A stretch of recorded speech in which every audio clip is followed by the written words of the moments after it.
সকাল সকাল ঘুম থেকে উঠে আমি চিন্তায় পড়ে যাই যে আজকে কি রান্না করব, কারণ আজকে ঘরে তেমন বাজারও ছিল না। পরে আমি চলে আসলাম আমাদের বাড়ির উঠোনে। সেখানে আমি আর আমার হাজবেন্ড মিলে কিছু শাকসবজি বুনেছিলাম। নিজের হাতে চাষ করা যে কোনো জিনিসই কিন্তু অনেক আনন্দের হয়। কয়েকদিন আগে এই ডাঁটাগুলো বোনা হয়েছিল, আর এখন দেখেন মাশাল্লাহ কত বড় বড় হয়ে গেছে। আজকেই এই প্রথম এই ডাঁটাগুলো উঠায় রান্না করা হবে। শহর থেকে গ্রামে আসার পর এই প্রথম আমরা কোনো শাকসবজি করেছি। তো মনে মনে অনেক আনন্দ কাজ করতেছিল, কারণ নিজের হাতে চাষ করা জিনিস উঠিয়ে তারপর রান্না করে খাবো। শুধু যে ডাঁটা বোনা হয়েছে তা কিন্তু না, এখানে কিন্তু আরো অনেক গাছ লাগানো হয়েছে। এখানে পুঁইশাক লাগানো হয়েছে, শসা, তারপর জালি কুমড়া। বিস্তারিত আমি আপনাদেরকে অন্য আরেকটা ভিডিওতে খুব ভালো করে দেখাবো যে এখানে আরো কি কি গাছ লাগানো হয়েছে।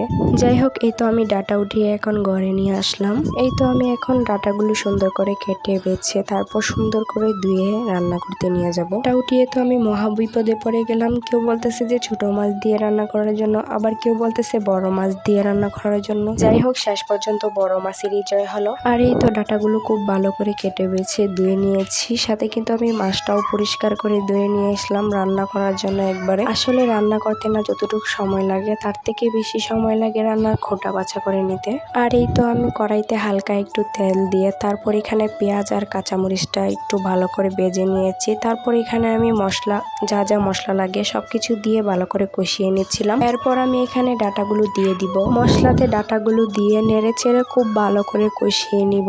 আমার কাছে কেন জানি না ডাঁটার তরকারিতে আলু দিলে আরো বেশি ভালো লাগে, তাই আমি এখানে কয়েকটা আলু দিব। আগে থেকেই কয়েকটা ছোট ছোট আলু আমি সিদ্ধ করে নিয়েছিলাম তরকারিতে দেওয়ার জন্য। এখন আমি এই আলুটা দিয়ে আরো কিছুক্ষণ ভালো করে নেড়ে চেড়ে কষিয়ে নিব। আসলে অনেকে অনেক রকম ভাবে রান্না করে, জানি না কে কিভাবে রান্না করেন, কিন্তু আমার কাছে এভাবে রান্না করলে অনেক বেশি ভালো লাগে, তাই এভাবে রান্না করি। মাছটাও কিন্তু আমি ভাজি করে দিই নাই, এভাবে কাঁচা দিয়েছি। আগে থেকে আমি মশলাতে কষিয়ে রেখেছিলাম, এখন দিয়ে দিলাম। আর এখন আমি হালকা নেড়ে চেড়ে তারপর জল দিয়ে দিব। এই ডাঁটার তরকারিতে কিন্তু আমি এখনো কোনো জল দেই নাই, তাও দেখেন মশলাতে হালকা একটু কষিয়ে নিয়েছি। মনে হচ্ছে যে ডাঁটাগুলো এখনই সিদ্ধ হয়ে গেছে, কোনো জল না দিলেও চলবে। এই ডাঁটাগুলোতে কিন্তু আমরা কোনো সার বীজ ব্যবহার করিনি, একদম আমাদের নিজেদের ফ্রেশ শাকসবজি। কিন্তু আমি লাউ শাকও রান্না করব, আর এই লাউ শাকও কিন্তু আমাদের নিজেদের লাগানো গাছের শাক। লাউ শাক উঠানোর সময় আমি ভিডিওর ক্লিপ নিতে ভুলে গেছিলাম, তাই আর ভিডিও করা হয়নি। তো লাউ শাক ভালো করে সিদ্ধ করে তারপর আমি বাগার দিয়ে নিয়েছি। আর এই তো এদিকে আমি রান্না শেষ করে সোজা চলে আসলাম খাওয়ার জন্য। গ্রামে এমন অনেকেই আছে যাদের কিনা কোনো কিছুই কেনা লাগে না, তারা নিজেরাই চাষবাস করে চলতে পারে। আর আজকের এই ভিডিওটা আপনারা কে কোন জায়গা থেকে দেখতেছেন অবশ্যই কমেন্ট করে জানাবেন। এই ভিডিওটা যদি আপনাদের একটু হলেও ভালো লেগে থাকে তাহলে প্লিজ একটা লাইক দিয়ে দিবেন, কারণ আপনারা একটা লাইক আমার এই ভিডিওটা অনেকের কাছেই পৌঁছাতে সাহায্য করবে। আর যদি খুব ভালো লেগে থাকে তাহলে অবশ্যই আমার ইউটিউব চ্যানেলটা সাবস্ক্রাইব করে দিবেন। আর যদি ফেসবুক থেকে দেখে থাকলেন তাহলে অবশ্যই আমার পেজটা ফলো করে দিবেন।